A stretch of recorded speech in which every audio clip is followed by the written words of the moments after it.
All right, so we're here to talk about one problem for utilitarianism, the problem of impartiality.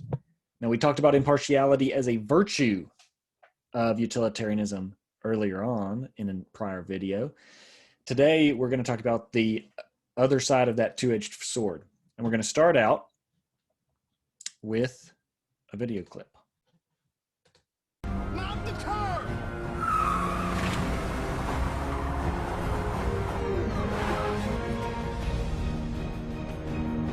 Harvey, just in case, I want to tell you something, okay? Don't think like that, Rachel. They're coming for you. I know they are, but I don't want them to.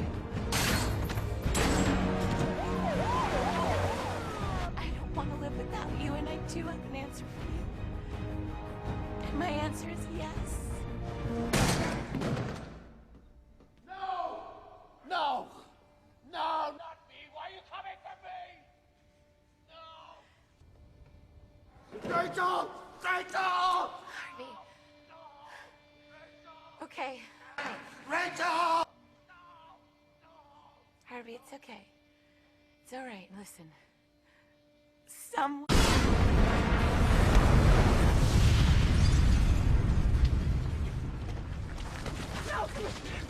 Rachel!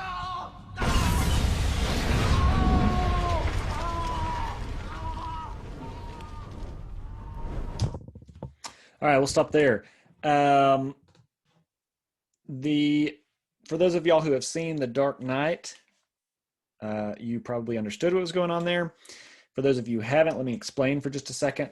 The Joker is the villain in The Dark Knight, and he has put Batman in a position where he has to choose between saving Rachel and saving Harvey Dent. Rachel is his love interest. He loves her. She has decided to move on from him. I don't think he knows that yet. And Harvey Dent is the DA for Gotham. What's it called? District attorney? I can't remember what that's short for. But Gotham is like this chronically corrupt city with tons of crime, and Harvey Dent is a non-corrupt DA who is turning the city around and taking crime off the streets. And it's really like he's turning Gotham around from a place that has been bad and evil and corrupt for a long time, decades and decades, and he's turning it around rapidly. So the Joker puts Batman in a position where he has to choose between saving the woman that he loves or the person who really seems to be in a unique place to save the city. So what Batman has to do is choose between what would be best for the city and everyone involved, or what would be best for him.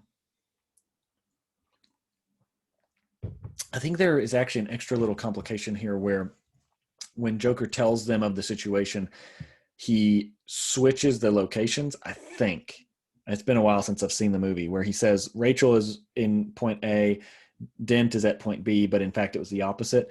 And so it was like this horrible, cruel thing to do, because once Batman makes this incredibly tough decision, which would be scarring in itself to have to make, whichever way you decide it, then it turns out that whoever you chose to save is the one that you actually let die, because you were mistaken about the locations, deceived about the locations, I guess.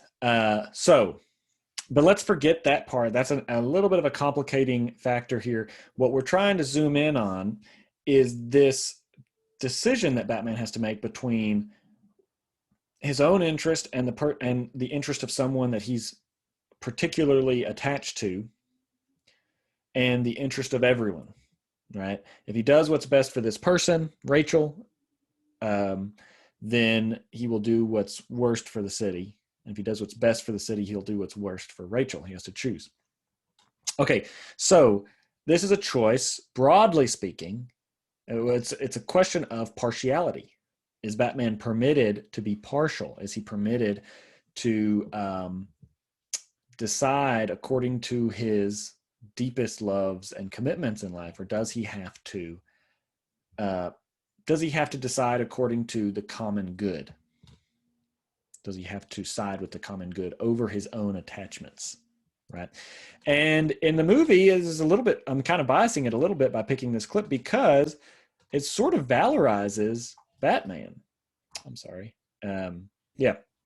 Valorizes Batman because it's such a selfless thing to do, to pick the good of the city over the good of one person and even the good of himself, losing the love of his life. But he probably is thinking more about Rachel than himself here. So sorry, I meant to be on this slide. We can ask ourselves, did he make the right choice? Did he do what he morally should have? Or would it have been permissible for him to pick this woman that he loves over this guy who's going to be good for the city? It's a question. And you can think about this in other cases too. We do this routinely. We face this choice every day, right? The resources that we spend, time, money, energy on our loved ones could do more good somewhere else. So we, in fact, choose the opposite, right? That's what makes Batman special, maybe, is that he chooses as a superhero ought, not as a normal person ought, because we think that we are justified in choosing to benefit our loved ones at the expense of even more good done to strangers. So what this all brings up is the dark side of the impartiality of utilitarianism. Remember, we said in the last video that one of the features of utilitarianism is it doesn't allow you to be partial. That is, it doesn't allow the identity of someone or any of their demographics to directly affect your deliberation in what you ought to do. What you ought to do depends on the total happiness. And if that comes at the expense of someone you love or yourself, it doesn't matter. You still morally ought to do that thing.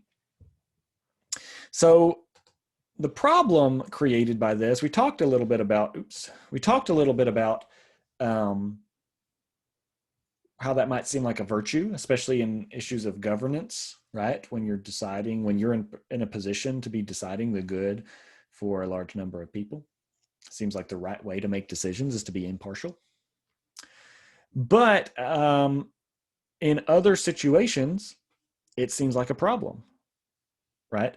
So it demands that we treat all people impartially. And look, it looks like in lots of cases, in fact, probably every day of your life, this is going to be a problem because it requires us to prefer the happiness of strangers to those that we seem to have special obligations to. I have special obligations to my children, to my wife, to my mother, probably to the people in my church as part of my community, to my neighbors even, maybe, classmates, students. I have special obligations to y'all as my students. I don't have to listen to every email that comes to me from some stranger, but I should be responding to y'all's emails. Now, again, I'm, kind of living in the 19th century in terms of technology, so I don't respond as quickly as some do, but I do take it to be an obligation that I have to respond to your emails. So those are special obligations. I am partial to y'all. I have a special obligation to you that I don't have to some stranger on the street. So let me give you, kind of put flesh on this. Oh man, that was an unfortunate pun. So a few years ago, this is more than 2 years ago at this point, I made this slide a year or so ago. This is my son. He's bigger and uglier than this now. He's 6. But this was when he was, I think, 2-ish. Let's see. He would have actually been maybe 1.5. Is that right? Maybe 1.5. Yeah, 1.5, I think. Maybe 1 and 8 or 9 months. It was actually, I believe it was Easter morning. And he pulled some tea down onto himself that was, basically boiling hot. It was in one of these tumblers that has like an airtight lid, but the spout was open. It spewed all over his face. It burned a lot of his skin off. It was gnarly. And I mean that in the truest sense of the word. So we had to rush him to the ER. The amazing thing is that this picture was actually taken just days after that burn. But that burn, the day or two after it happened, was horrific. Here's another reason I showed that Batman clip with Two-Face. He looked like Two-Face. He had half of his face that was just like totally crusted over. It looked, you couldn't see his bones like you can with Two-Face, but it was almost that bad. Horrible. I wouldn't, it's so bad that I wouldn't even consider showing you a picture of it. But this is just days after the fact. He, it's just the miracle of kid skin, the way that they heal and the speed at which they heal is just insane compared to what would happen to an adult if that happened. So anyway, point being, we took him to the ER. It was a horrible day, and we had to spend like $1,000 even though we had insurance. Kind of makes you wonder what insurance is for. But anyway, apparently that $1,000 just bought us like a little bit of morphine because that's basically all they did for him. So we spent $1,000 in the end. Now, here's the thing. My son would have been fine without that $1,000. Now, I couldn't have known really that he could have been fine, but he would have been fine. He certainly wouldn't have died. He probably would have healed just almost as well, maybe even as well, because the morphine is really the only thing they gave him at the hospital. And then his treatment was essentially putting over-the-counter Aquaphor on the thing just to keep it moisturized. So we saved him a lot of pain by taking him to the hospital. We saved ourselves a lot of worry. But here's the thing, $1,000, as we know now with modern charities, can save many, many lives.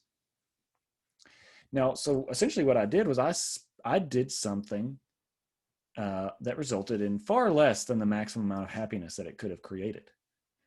I saved my son a lot of pain, and my wife and I a lot of worry, and maybe a little bit of permanent damage. We saved him by just having doctors tell us to put this over-the-counter stuff on his face regularly.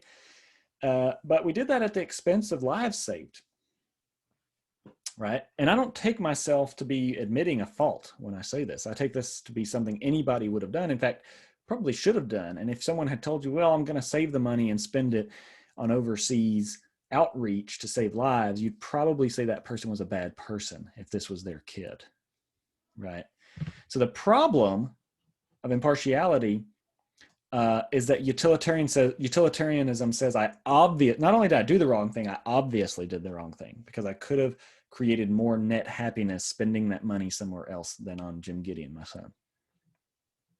So that's the problem. Utilitarianism entails that I did something wrong where it's obvious that I not only didn't do something wrong, I did the thing that I ought to have done. That is the problem of demandingness, and we will consider 2 more problems in separate videos.